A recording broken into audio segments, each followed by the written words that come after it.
Most asset classes are so squeezed right now, but the tailwinds are there for assisted living that it just makes so much sense that you almost can't fail. Even if everyone listening to this probably stopped and shifted towards residential assisted living, there should be enough opportunity for everyone. If you operate the business too, 6 figures should be easy to do, even 3x that. The thing that's really cool about senior living versus like short-term rentals is that the licensure and the regulations go the opposite direction. It is impactful, it is profitable if you do it right. No, it's about how many homes can we open, how much impact can we make.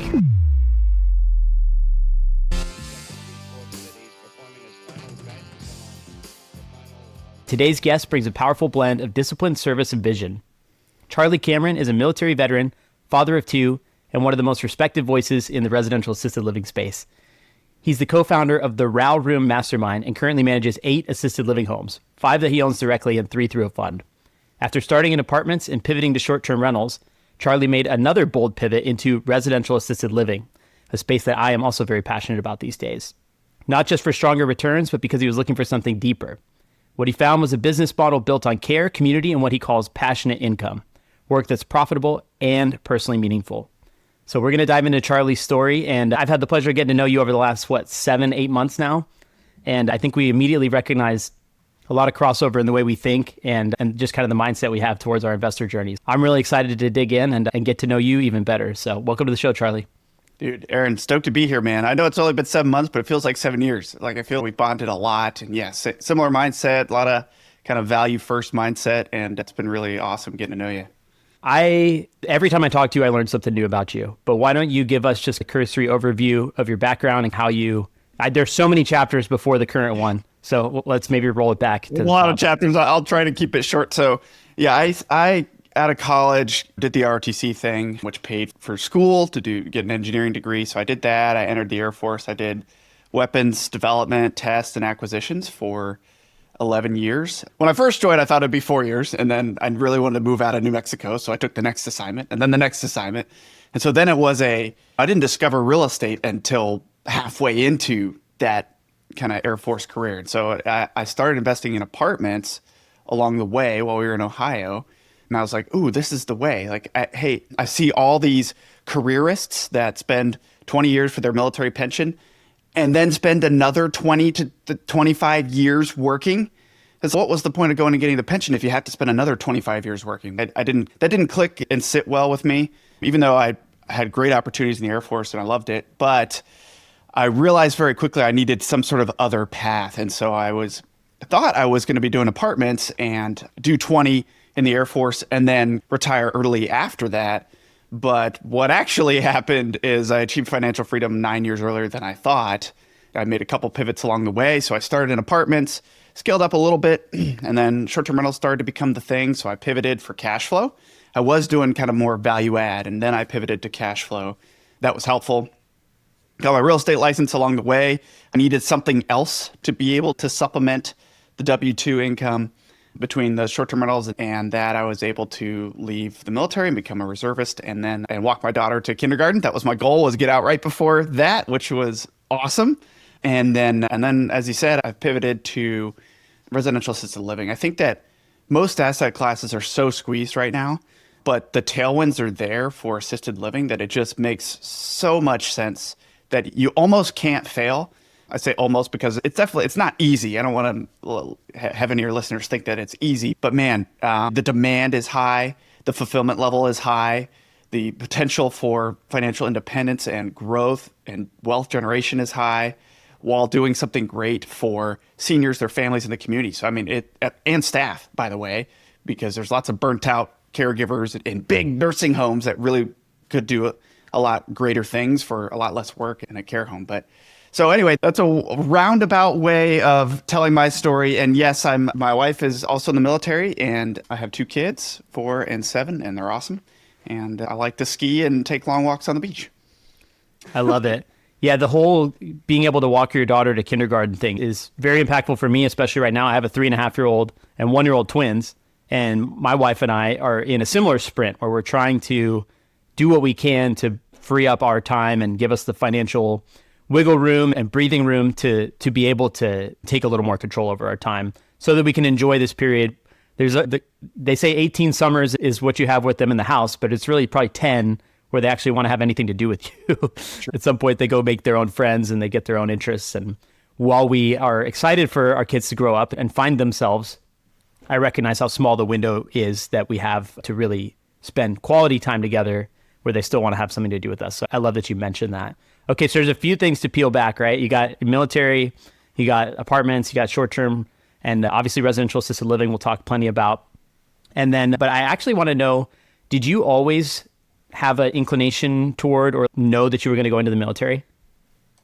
My dad was a careerist. He did 33 years in the Air Force. And so he basically told me that not because he couldn't afford it, but because my dad was really good with financial lessons, was like, hey, you could try ROTC, but whatever, you're paying for school on your own. And I was like, oh, okay.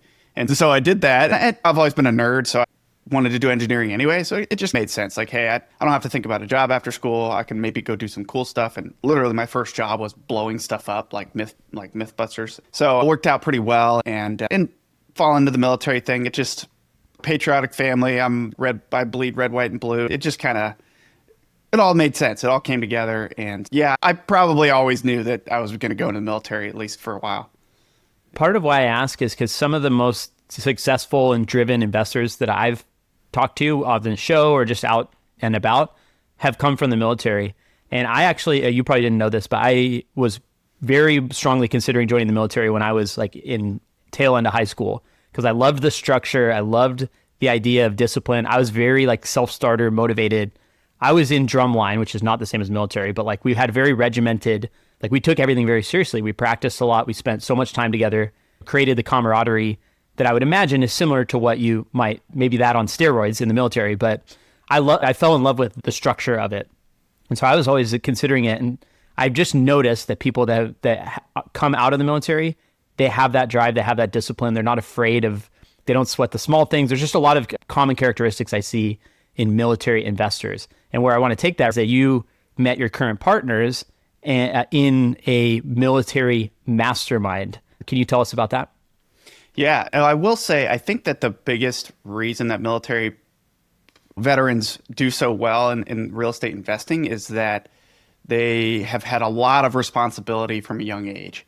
And so when you're looking at, oh, okay, I'm going to go get this one deal, that's like small potatoes in terms of risk and stress compared to what they had to deal with in the military. Multi-million-dollar management of $30 million a year. I could go on and on, 80-person teams. And so you're like, okay, I'm going to get out and buy a house. That's nothing, right? Or even syndications, raising money, you just have build that confidence in the military. Even like young enlisted, they're doing things like turning wrenches on $20 million jets. And so they've got what it takes to do it. And so oftentimes I think that translates well. And they know how to buckle down and do work. So that's helpful too. Yeah, I joined, it's called a War Room. It's a mastermind for military veterans, basically, that are looking for not necessarily financial freedom, but like ways to increase their wealth, especially in the military, because the pay is rather low compared to the civilian sector. And so it can be hard. And nobody really teaches you in the military or in school, which I think is a foul, that anything about finances. And so a lot of folks get in the military and immediately buy a car like me, and the idiot things you do. And nobody teaches you how to be responsible. And I actually met Dave Prey through Bigger Pockets and was one of the very early first joiners, OG members, if you will. And I really joined just because I liked the camaraderie, really, of having a bunch of military investor-minded dudes and gals. And that really was awesome because I joined, I got into a squad, like an accountability squad, and immediately we formed an entity and invested together. So I'm wiring 25 grand to a dude I just met. And, it was easy to do because military, right? And so military, it was like, okay, cool. And he's still one of my best buddies to this day. And he's still in my squad, which is great. And he's on my EXP team. Anyway, but so that became a really great experience, really for the network. I learned a lot, and I still go in there. When I have a real estate question, I go in there and I ask, and somebody's got an answer, or they can network me to somebody else. And it's just very giving. And just a great community. And that is how I met Luke. I actually met Alex through Bigger Pockets and brought him to the War Room. And so the three of us got together and we purchased properties together before we ever met Luke in person, which was also pretty cool. So that's kind of the power of networking and a community. Yeah, and I think what I was talking about earlier, what you've affirmed is that the structure and the discipline, the camaraderie, the responsibility, taking action, all this stuff that was ingrained in you deeply while you were in the military, it carried forward into that structure, the mastermind structure. And I know you now run a mastermind too. And it's interesting because I don't think you have to have gone through the military in order to get a benefit from that type of structure. And it's not something that's super obvious to people. When you talk about going out to invest, you might not think you need to fortify yourself with all this community and network and pods and detailed strategy and all this stuff, but it really does make a difference. And that structure that I craved when I was in high school contemplating going into the military, I find a lot of that same stuff that I was seeking in the current types of groups that I'm in, especially yours.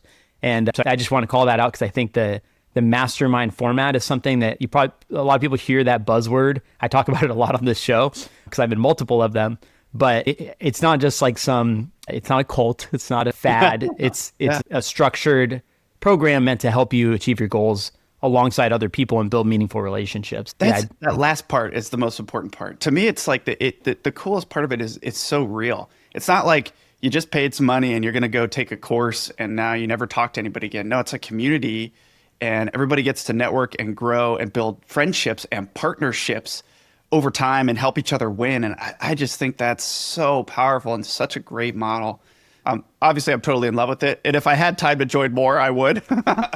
But I'm tapped out at the moment. But maybe one day I'll be in another one that you're in. We'll see. It's hard. Once you get hooked, then you get the inclination to jump into other groups. And because you might know other people that are in different groups and you want to go join them and be part of the same thing they're doing. But I think starting your own is also a beautiful thing. I was going to circle back to this later, but maybe let's just explain what the RAL Room is. And it sounds you were in the War Room, so I imagine that had some inspiration in the RAL Room. Yeah, I will tell you, and Dave can confirm this, that we basically ripped that model off because we got his advice. We're like, hey, we think that there's a gap. It wasn't something a year ago. This was not a thing. And we were just discussing it. And is this something we should do? And we told, the leader of the War Room all about it. And he's, hey, man, you need to go copy mine and make it for assisted living because it didn't exist, right? There were some courses, there were some big upsells, there was things out there, but not a community, not a mastermind. And so we just went ahead and built the thing and launched it. And it turns out very highly in demand. And man, I'm so glad we did because I'm having so much fun and learning alongside everyone. The thing we don't claim is that we're gurus or experts at everything because we're not. And what we do claim is we're going to bring the experts to you and we're going to do our very best to help you succeed. And I think that's worked very well. Just being genuine has worked very well. And I think that, man, I couldn't have been more happy with this path and going forward and actually launching this thing because I'm building friendships like me and you, right? And everybody else in the community. And hopefully we're going to raise money for deals. And it's just going to keep growing and getting better. And dude, and so it's cool because we've based now our goals for the community on how many homes can the community members open. It's not about how much money can we bring in and how many members can we get and how much whatever. No, it's about how many homes can we open, how much impact can we make, because it's going to be incredible over the next few years to see just how big that number is. Yeah, I think it's not like you're trying to take credit for people's success so much, but the fact that you can measure your own success and how well you empower other people, I love that. Like I do coaching and I have an academy too. And my most fulfilling favorite moments are when we help people get past a mental hurdle or a tactical hurdle or whatever it is, and just keep helping clear the way in front of them as they're navigating something hard. And I will say residential assisted living, you were talking at the beginning about how it's not easy, but it is impactful. It is profitable if you do it right. There's a lot of upside, but the barriers to entry are much higher than a long-term rental or a short-term rental, or in some ways, even some stuff like larger apartment buildings and whatnot. The plan is a lot more operationally intensive. And even if you're going to lease it to somebody, you have to find the right type of operator. It's a complex business. You have to make a lot of judgment calls. You have to know what you're looking for. So I'd say the learning curve is a lot steeper than most other types of real estate investing. And I know when I joined the RAL Room originally, you have a success path that's all laid out right in front of you. Okay, start here. Start by understanding your goals and what you actually care about on a personal level. and then tie it to the strategy, work line by line, build out your business plan, and understand all the regulatory hurdles, all of the financial, like how does the plan work? How do you budget? How do you estimate revenue?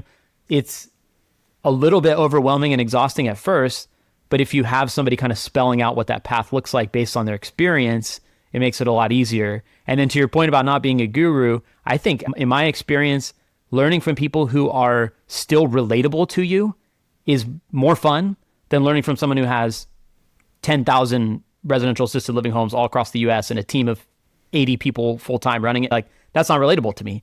Right. What's relatable is like you guys followed the signals. You could build your own experience, diverse base of experience. You came together, formed a partnership, followed the signals as they were presenting themselves as to how to turn this into something sustainable, and then turn around and teach it to other people. So I think that's another kind of power in the mastermind, that's power in the story. But I think one missing piece of which maybe you can elaborate on is you guys started a Facebook group, and I think that was your signal to go further, right? Yeah, so originally we were buying homes and leasing them to operators. And we're like, we need more operators to lease to. So we create a Facebook group on residential assisted living. Groups/residential assisted living is the tag. And that was the pure only reason there was to find more folks to buy homes for and lease to. But it grew ridiculously fast. We have 14,000 members. It's been around less than a year and a half, I believe. And so all we did was just add value to every post and as best we could. And it blew up. And we just realized very quickly, oh man, there's a massive opportunity here. There's a lot of pent up energy to get into this space, but a lot of folks that don't know which path to choose, essentially.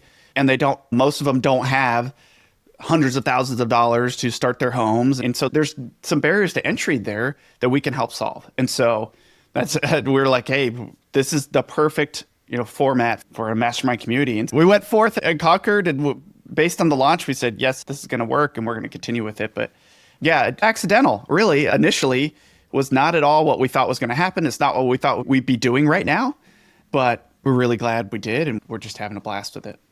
It's a good example of like listening to the open market, right? If you start something and it's catching attention and generating good conversations, and you're able to give value, and you're able to help people navigate, whether they join your group or not, or your paid group or not, it's like you're still participating in the dialogue of making the collective investor base in residential assisted living better and more equipped and more educated, more connected.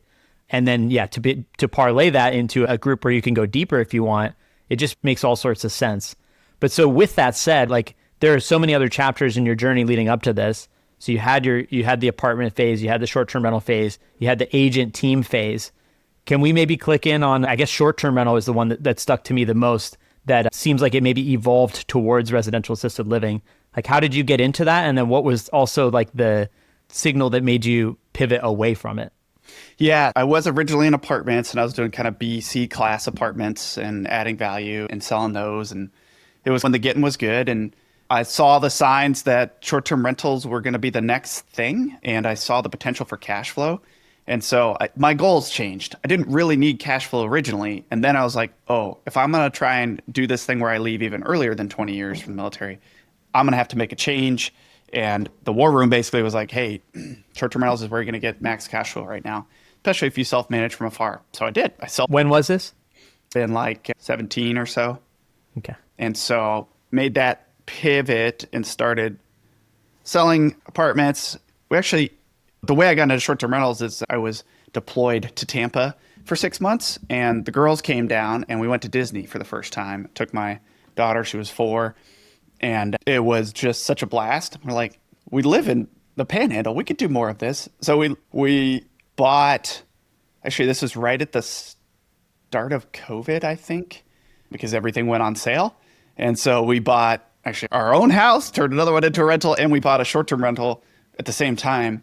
And we bought a little townhome down in Orlando, and that was our first one. And it's just started printing money. We're like, wow, this is cool. It's basically paying for Disney vacations too. And this is cool. Like we can have both. And so kind of made a full force pivot, did a couple 1031s, did some new builds. And at that time I was just like, all right, who's successful and where? And I'd make friends through networking. And I bought 2 Nashville rentals. Alex and I bought a Colorado and Georgia rental together. So we just started just whatever worked, we were doing it. And that strategy paid off for quite a while. So the cash flow was great for quite a while, but then things changed, right? Especially after COVID, we got all that money printer go burr, we got all that cash, and pent up energy. So lots of travel, lots of money into assisted living, and then the money ran out. And so people started traveling less. All the cat was out of the bag. Avery Carl let it out of the bag, I think, through bigger pockets, and the saturation of short-term rentals got high, and the regulations got high. So all those factors together really started to push rates down on short-term rentals. And we started to offload before everything turned crappy there. And so luckily we got in when rates were low, when prices were low. And so we still have a couple remaining that we're looking at just offloading, and so that we can spend our time elsewhere. The one thing I hate most about short-term rentals is the management of them. They're just a pain in the butt. It's cool. It's got a cool factor to it, but it's not fulfilling. And that was something I realized that was not working for me, really. Like I got into it because I thought it'd be cool, and it was to some extent. And a couple of our properties are really sick, but not fulfilling. And the guests, man, they just wear you down nonstop. I could go on and on about the crazy stuff that's happened in some of our Airbnbs, but I won't bore your audience right now. But yeah, so once we learned about assisted living, it was kind of like, oh, we can kind of get heyday. This is just looking at the lease-to-operator model. We could get like short-term rental heyday cash flow almost passively if we find the right operator. We're even doing less maintenance than on a single-family rental, even though it is a single-family rental. Technically, we just use a commercial lease on it. It's quite a different look. Instead of $100 to $200 a door, you're talking $1,500 to $3,000 a door in cash flow, and that's just lease to operator. If you operate the business too, as really depends on the home, but six figures should be easy to do on 10 beds or more, and then you can even 3x that depending on the size of the home and the type of home. No, thank you for sharing that, because I think one of the things, so you were able, it sounds like you were in each asset class at a good time. You were in at a good time for multifamily. You were able to do value add. Probably the rates were a lot more favorable. You learned a lot, I'm sure. And then same in short-term rental. It sounds like you were in as the wave was rising, and you got out mostly before it crashed. And you learned a thing or two about what you actually want to do. And like you said, it doesn't fulfill you, right, to be like giving people Wi-Fi codes via Airbnb messenger app at or getting a.m. phone calls at 1 a.m. I'm locked out, kind of things. Yeah, exactly. You want people to have a good time, but it doesn't necessarily give you warm and fuzzy feelings like you're making a huge impact on the world. And then to your point, like financially, there's another opportunity in residential assisted living that is still good for you. It's still mostly passive if you're doing lease to operator, but you're also making a huge impact, right? You're providing a needed service. We can talk about some of the supply demand mismatch. You talked about tailwinds in the industry and just how some of the demographics backing up the asset class are only beginning in a certain sense, whereas these other types of real estate investing, oftentimes they come in waves and cycles. They're shorter term, but we really, I think you and I are both very bought in on the idea that there's probably 2 or 3 decades worth of tailwinds behind residential assisted living right now. And even if everyone listening to this probably stopped in what they were doing and shifted towards residential assisted living, there should be enough opportunity for everyone. And not only to prosper financially, but to make an impact and solve a big problem that's coming up around the corner. Today's episode is brought to you by the Remote Real Estate Academy, the community I launched last year where I personally coach investors and empower them to buy rental properties anywhere in the United States. My business partner Nathan and I have a collective 15 years experience with over 20 cash flowing out-of-state rental properties. We provide a step-by-step playbook on how you can build your own portfolio and start accessing the life-changing benefits of real estate investing starting today. Go to remoterealestateacademy.com for more info, or better yet, shoot me an email at aaron@aaronamin.com with subject line RREA, and I'll throw in a special bonus for podcast listeners who join the Academy. Now let's get to the show. So I think it sounds like you kind of organically came to that realization, but can you talk about how, so it sounds like you already were in partnership with Alex and Luke, but how did you guys collectively like make the decision to pivot? What did that look like on your first deal? Yeah, actually, this was just I do want to go back and say I was pretty lucky in all my timing and stuff. I'd love to say I was smart, but no, there was definitely some luck involved and pivoting for my own benefit for cash flow rather than like market stuff. But you kind of do have to roll with the punches, and there's going to be natural cycles. So just remember that. But you're right. The assisted living cycle is now in an up phase. It's going to be in an up phase for decades, which is unlike most other asset classes. But yeah, actually what happened here was Alex and Luke, even though Alex and I were business partners, they were in a separate accountability pod in the war room together. So I didn't really know Luke, and Luke had been looking at his next investing class. He had a couple like ADUs in San Diego. And then he was like, I want to buy an assisted living home. And all the folks in his accountability pod were like, what are you even talking about? None of them had heard of it. And then a month later he did, and he bought one and he leased it out, and he was cash flowing like $3,000 a month. And so everyone else stopped and said, what is happening? Alex and him, then Alex was like, I want a piece of that. So then they went and bought a home and leased it out. And I was like, Alex, dude, what are you doing, man? Tell me all about this. And he broke it all down for me. And I was like, wow, I want to meet Luke. And so then the three of us got on a call, and I was like, hey guys, I don't know if you're looking for a third partner, but I actually have time during the day, unlike you guys. So maybe that qualifies me enough to be a partner. And I was lucky enough that they were like, yep, we would love to do that. And we've been three best bros ever since, just trying to make an impact and build a portfolio and see how things go. So it's been fun.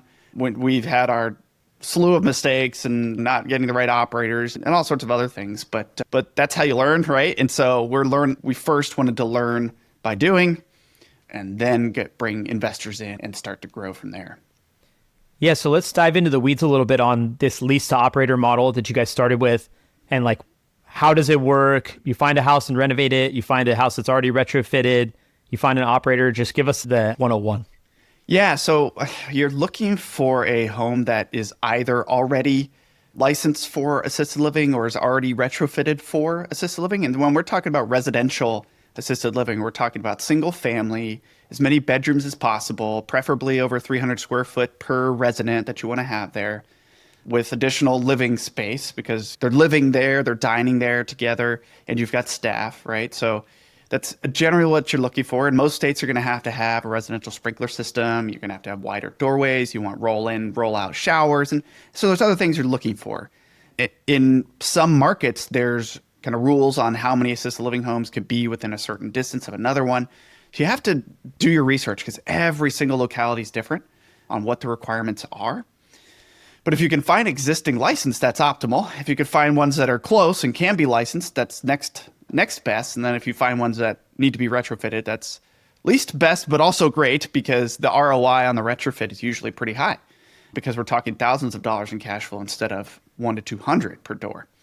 We were looking for ones that were existing or ready to go. We had one we did install sprinklers on, two we installed sprinklers on. But yeah, so what we were doing is purchasing these residential homes in Arizona and either transferring the license or converting for a license and then finding an operator and having them lease it from us. But unlike a residential home where you'd have a 1-year lease and then maybe month to month after that or another year lease after that, we were doing commercial leases, which holds the tenant more responsible for more of the maintenance, as well as a 3 to 5 year timeline with auto 3 to 4% increases each year.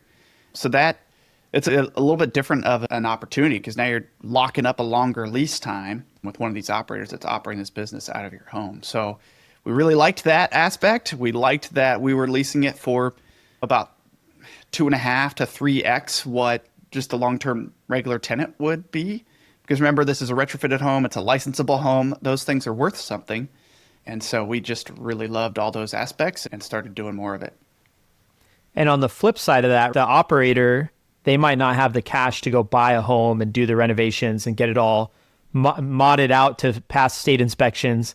And so from their perspective, they're just solving a simple math problem of if I can fit 6 or 10, however many people in, and I can charge X amount per month for bed rate, and here's my payroll and operating expenses, here's how much I have left over, then you negotiate with them and figure out what the appropriate price is for that long-term lease, right? 100%. You're exactly right. A lot of these folks, want to start their first home or they want to expand their business, but they can't also pay for the real estate. It is expensive to operate these businesses, especially payroll being your biggest expense.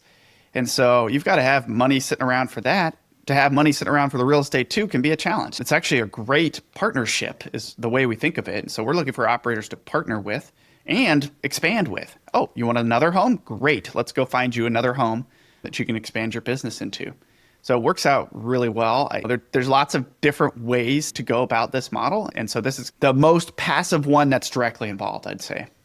And I do not throw the P word around lightly, but it is pretty darn passive. Once it's set up, like you have very little responsibility. They're covering the majority, if not all, the repairs. You need to obviously be available if, God forbid, an emergency happens or something crazy, but there's no real operational involvement in that model, correct? Yeah, so the way we do it is we get a home warranty that covers all the big stuff, and we give them the policy number and the phone number and say, if you have any problems, call them, don't call us. And handyman, everything is on their end. You want that for liability reasons too, right? Okay, we're talking Phoenix. In the summer, the AC goes out. You do not want to be responsible for fixing that AC. You don't want to be the barrier in time either. You want them to call and get it scheduled and get it fixed. And so that's how we've structured ours. And we really like that model because we end up really not having much maintenance to do. Now, you got to remember a roof and structural, the big stuff, still account for that, but we're not getting repair phone calls. It's much more passive than even a single family rental. More passive, more profitable, more impactful. Yeah. Pretty sweet. Yeah. And I will say the big challenge is finding the right operator. It's not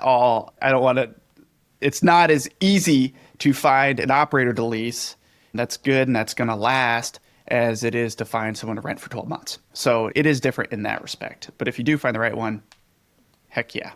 So I think you hinted at this earlier, but it sounds like you have some operators that have worked out really well, but you've also had to go through and replace certain operators. Can you just share what is the process of finding one? And then how do you know if they're good or not? Yeah, the one we had to replace, it had less to do with the operator, more to do with the state. This is when we were getting started. This home could not be licensed for more than 5 for assisted living, but it could be licensed for 10 as like a sober living home. And at the time in the state, there was a lot of that going on, and a lot of it was unlicensed. And some of that was pretty shady. And when we looked at it, we're like, okay, we're willing to get into it. We're willing to try this and take risk, but we want it to be licensed. Like we want it to be on the books. We want the state to be happy with it. We're not going to do any of this unlicensed shenanigans. And so we found an operator that could do that, and he had multiple homes, and he was ready to expand with us. And we're like, okay, cool. We go, we close, he signs the lease, we get started. Like a month later, the state shut down all payments statewide for sober living. And there were a few companies that were bigger and more legitimate that got to keep payments. Pretty much all the small operators like that, of which there were hundreds, gone in a day. And I don't know what happened to all the patients. That seemed like a kind of a scary proposition to me, that the state just turned it off. I understand why they did it. It's not how I would have done it, not that it matters, but I definitely understand why they did it. They were under-regulating, and then they all of a sudden over-regulated. And so nobody could get sober living licensing for almost a year, a little more than a year. They were just not going to issue new licenses. So this guy couldn't get licensed. He basically skipped and moved out of state. And so we had to deal with that because it couldn't be 10-bed assisted living. It could only be 10 resident for sober living. Yeah. Anyway, we've had a couple tenants, a couple of shorter term tenants, midterm things as we figured it out. And we just signed as a mental welfare home for kids. So we have a new tenant now for that. So we are excited about that. And we've gone through multiple leases there. Anyway, we decided after that we're going to stick to the thing we think has the best tailwinds, which is assisted living. For seniors, right? For seniors, yeah. Though there is definitely a huge need for kind of disability care of different types, foster care. And even sober care. There's definitely some other needs out there and niches that are related, that if you know how to navigate the licensure for one, you could figure out how to navigate it for the others.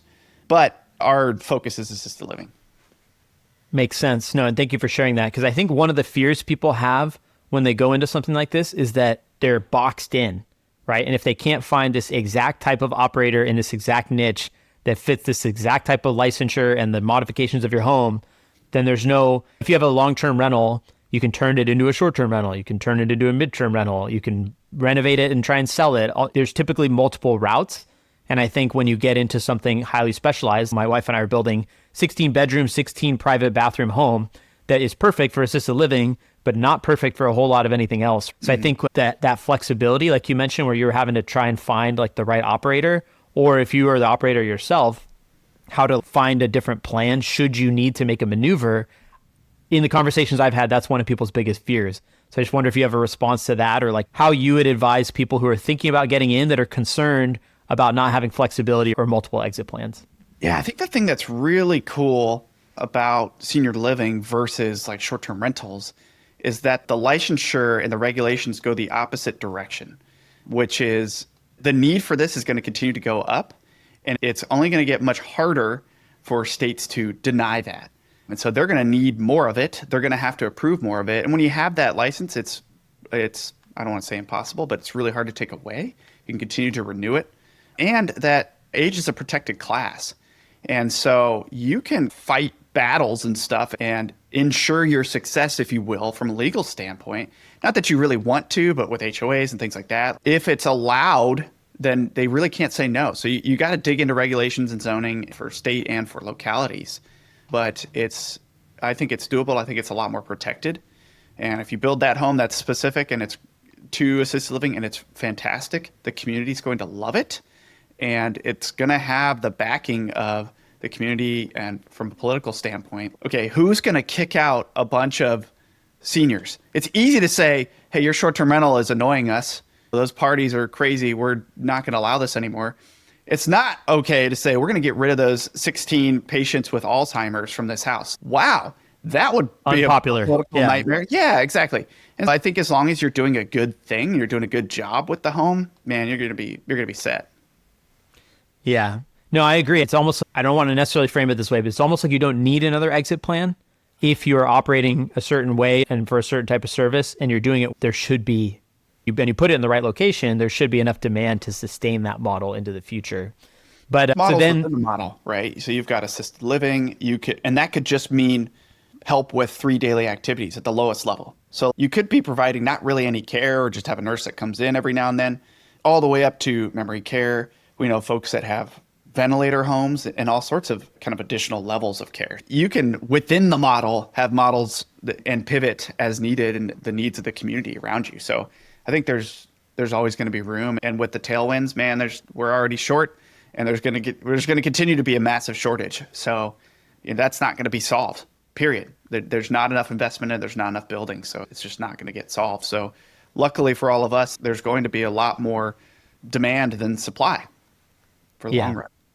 Yeah, and it'll be 70, 80, 90 years before that trend has any type of reversal or a reversion to a lower amount of aging population. So it does feel pretty well insulated. But I think part of this conversation that is so important that I want to continue to share with my audience is that residential assisted living is there's not a singular strategy that fits under there. There's the lease to operator. There's people that operate and then lease. There's people that do both. There's ground up construction. There's buying and renovating. There's buying an existing business. Like there's so many different routes, and each one, there's some commonality and overlap. At the end of the day, you're providing a service, or you're finding somebody who can provide that service, and you want that to be the best representation, highest quality of care possible. But the ways in which you can enter this space are drastically different, and the levels of complexity of each of those plans and the types of skills that you might need. You mentioned this earlier, like some operators, they love healthcare. They have a healthcare background. They love serving seniors. They have no interest in real estate, right? Yep. So maybe for them, it's a win-win to have a group like the three of you guys come along who you're totally like down to roll up your sleeves, problem solve, and basically tee up a house for them that's perfectly built to spec or is going to pass whatever they need. That's great. That's a win-win. So I think people that are interested in exploring this space, and one of the exercises you guys do so well in the RAL Room is you figure out your goals, you figure out how involved you want to be, you figure out your why. Why are you actually interested in this space at all? It's not ever just money. And anybody that ever gets into this just for money, they're not going to make it past the barriers of entry and the work that you have to do to get started. But then you link it to a plan, right? And so you're building your plan in real time, and you're trying to understand, okay, based on what I want, based on my why, like which strategy is going to fit what I'm trying to do. And I think that's where like that fork in the road, build, buy, renovate, whatever it is, that's a really important decision point that most people don't even realize there's that many options to begin with. I don't know. It seems like you guys, correct me if I'm wrong, but when you built out your framework for how to launch a RAL, it's probably based on your own experience, right? Of here's the stuff we had to learn, here's the order in which we have to learn it, and here's how we can like work through to make an informed decision about what to do. Is that accurate? Exactly. Yeah. Which path are you going to pursue based on our mistakes? And you're right. There are so many options, and none of them are wrong. And it's so key because everybody has different goals. They have different cash on hand. They have different passivity or active goals, and they want to leave their W-2. Maybe they don't, and they just want to invest over here. Everybody's situation is different. So what we didn't want to do is slap and say, this is the one thing you need to do, because that's what everybody else is doing. And so we're like, hey, no, there's not one thing you need to do. There's about 7 different things you could do. Actually, there's probably a lot more that we haven't even discovered yet of different models that are going to emerge over time. Maybe ones we'll create, who knows? And just, we wanted people to be aware of all the options and then help them figure out which one's the best one for them at this time, which can change, right? It's no different than our real estate journeys. I didn't think I'd be in residential assisted living right now, but I had to go through along apartments and short-term rentals and single-family rentals to really understand where I wanted to end up. And I think a lot of people need that guidance to figure out what their path is going to be. And then, because without that, you're just shooting in the dark and you're still kind of lost. Once you grab that thing and go, oh yeah, this is the one, kind of like you development, I think, then you can then break it down into actionable steps. Until then, you've got 7 different things and you just can't. You have to pick 1, maybe 2 models to go after so that you can actually break it down and start making progress. Yeah, it's that principle. I forget the exact story. Maybe you can correct me if I'm wrong. But if you're flying a plane from LA to New York and you veer 1% off course, then you're going to end up in a totally different city or something, right? It's like you have to know what you're aiming for in order to actually be able to. And then if you do know what you're aiming for, then you can tunnel vision and just execute, right? Because you know that you've created the right type of plan and framework. Now it's just about rolling up your sleeves and getting the work done. So you mentioned funding and you mentioned W-2. I'm going to tie those together into one topic here because I think funding is another big blind spot for people. These aren't just buying $150,000 single family homes in Cleveland. This is capital intensive business. The renovations can be expensive. You can't always fund renovations with conventional loans. So maybe can you talk about some of your journey? And then the reason I included W-2 in there is because I think people oftentimes are in a hurry to ditch their W-2 if they're feeling excited about another idea or maybe a little bit unhappy with their jobs. But in my experience, it's been a pretty important component to being lendable to keep your W-2. So I just want to get your thoughts on any of that. Yeah. So we used our own money first on the first few, and then we started raising money from investors on the next few. We did a couple of promissory notes, and then we did a couple syndications through a syndication fund we created just specifically for assisted living deals and for partnering with others, raising money for folks like in our mastermind. And so that we got into that once we were more comfortable with the asset class, we understood it a little better. So that has definitely helped us. And so what we try to do now is tell others, hey, it's not that scary to raise money. The cool thing about it is you can offer returns to your friends and family that they would never get anywhere else by partnering with you. And as well as just help people raise funds if they want funds raised for them, kind of thing. But yeah, that journey's been interesting because we didn't start raising money either until last year, or maybe a little before that, but found we absolutely loved that piece too. But definitely the financing piece can be tough, and you're going to have to bring some sort of bank financing or SBA financing, as well as probably raise some money to make it happen, most people. And so we wanted to make sure we solved those challenges. But you're absolutely right. Having a W-2 helps banks approve you more easily. With SBA, it's going to be a personal guarantee. They want to make sure that this loan gets paid off. And so having that W-2 or having multiple W-2s is helpful. And for me, okay, I'm now not a W-2 earner. However, I've got a little trick here. I have a personal entity that's an S Corp, and it pays me a W-2. And so any of the active incomes I have, whether that's commissions or whatever else, all of that flows through there, and then I pay myself a W-2 so that over time I'd have a better opportunity to turn entrepreneurship into lendable, right? If you do just go right into entrepreneurship, it's going to take a few years. And banks really don't like 1099 income. They just don't see that as regular income. So I would say if you're trying to get into this and you have a W-2, it is a good thing to get the business launched on the side first and then make the pivot from a lendable perspective. And I wouldn't assume that you can get something like this launched immediately, right? Like in the shortest term, even if you buy an existing business, you're still talking about several months if everything went absolutely perfectly without any hiccups. And in the longer term, like the project we're doing is going to take 24 months from the day we close to the day it's stabilized. This stuff is a long game and you have to be able to make it through those stretches until then. That's why I say, like, when people get excited about leaving their job, it's because they're excited about something else. It might not even be that you actually don't like your job. It might just be that you like whatever you're thinking about more. But I do think that patience will serve you well on the lending side and also just like creating comfort and stability for your family in most cases, right? Every situation is different. But I think the lendability piece and like being able to engage with banks, especially if you have a several $1 million type of deal, it's going to make it a lot easier for you up front. I think a lot of people don't believe they have the time to do both. I just want to squash that limiting belief right now. Like you can do both. You can build a business that replaces your W-2 income while you have a W-2. Bajillions of, I don't know how many exactly people have done it, but I know a lot of folks who have, I have, and that also is a good metric. So if you're like, okay, I have a W-2, I've built a business on the side, or I bought a assisted living home or two, and when is a good time for me to now exit my W-2? My answer would be, if you got folks depending on you, then when your entrepreneurship income is stably greater than or equal to your W-2 income. That was the factor for me. And so I think that's a good thing for people to aim for if they're not really sure. And yeah, there's a lot of folks out there that'll be like, no, burn the boats and you got to go all in and forget the W-2. And you can take on that kind of stress if you really want to. It wouldn't be my first choice. I like the way I did it. And yes, it's going to be a lot of work to do both. You're going to have to give up nights and weekends. But if you get your family on board with the plan and show them the vision of where you're going to be, what that's going to enable, how you're never going to have to work for somebody else for the next 20, 30 years, a year or two of sacrifice can be worth it.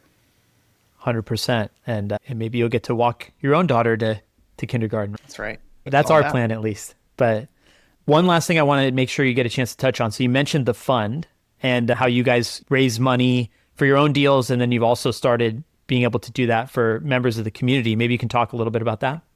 Yeah, we're really excited about it because when we spoke to our syndication attorney and we spoke to a couple other folks in the space who run the software for syndications and stuff, all of them said, wow, we've never heard of an assisted living fund. We're like, okay, cool. So we launched this with the intent of being able to raise money for both our own deals and for others. And we're excited about that. We are also doing the thing. We're buying existing and looking for our development start as well. But along the way, we find that a lot of folks are going to need more money than they have. And so if they can't raise that money on their own, which we'd love for them to, then we're offering to step in and help on a case-by-case basis, which is really cool because we can all continue to succeed together. And with my partner, Alex, it gives us the ability to raise money easier, I think, than most, because due to his platform, which is cool, Physicians and Properties. If there's any doctors listening, check out that podcast. But yeah, so we're excited to continue to do that, especially with our membership, because that's really our focus. If we can help our members succeed, and then we all win doing it together because now we're partnered on it. It's just so cool. Everybody wins. Yeah, I'm sure it's cool. You're still about not even 1 year into the mastermind being live, but even just seeing some of the people that joined at the beginning get further and further in their journey, get closer to opening their home or maybe opening their second home or whatever it is, I'm sure that's just amazing to watch, right? And just to know that you can play a part in it, and then to have this funding arm that can help people when they're either not comfortable with it or maybe they need to raise a higher number. It's just really cool to see that you guys have built tools to empower people into this space that's so important, so impactful. And then of course, it is really a win-win because people can make life-changing money doing it and they can provide the service to society that we all know we're going to need over the decades to come. So I bet that feels really cool. Dude, it's so exciting. And the model's going to keep changing too. There's going to be even better ways to partner. There may be financing in the future. Man, there's so much opportunity here to provide good products and bring stuff to the space to allow people to succeed faster. We don't even know yet what it's going to look like, but it's going to continue to get better too. I love it. On behalf of my wife, Andrea, and I also I've told you many times privately, but I'm happy to say it on air, joining your guys' group, I heard Alex on a podcast, joined your guys' group right when you started. It has dramatically altered the trajectory of our life, our investing journey in such a positive way. Never seen her more fired up about an idea. We've never been closer as partners, entrepreneurs. We really feel like we're entering a new chapter of prosperity in our personal lives, not just financially, but also just from knowing the impact that what we're working on can have on our community around us. And you guys played a very large role in that. So I can't thank you enough. Dude, that's awesome. And your guys' passion just overflows.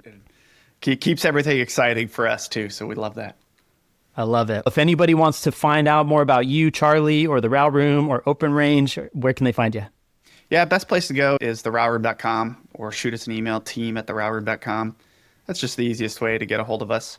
There's too many socials or other things to share. Yeah, that's the best way. They can also check out our podcast or YouTube channel, same name. Join our Facebook group, whatever is best. We got a lot of free content, a lot of good stuff out there. I love it. We'll make sure to include links to all the various entry points in the show notes. And Charlie, this will not be the last time I have you on the show, but I'm glad we got the first one. And thanks again for coming. Thanks, dude. Really a pleasure. Thank you for making it to the end of today's episode. As you may know, podcasts are very difficult to grow organically. If you're getting value from today's episode, I'd deeply appreciate if you can take 30 seconds to leave my show a 5-star rating and review. This will go a long way to helping me reach more listeners just like you. Thank you so much in advance.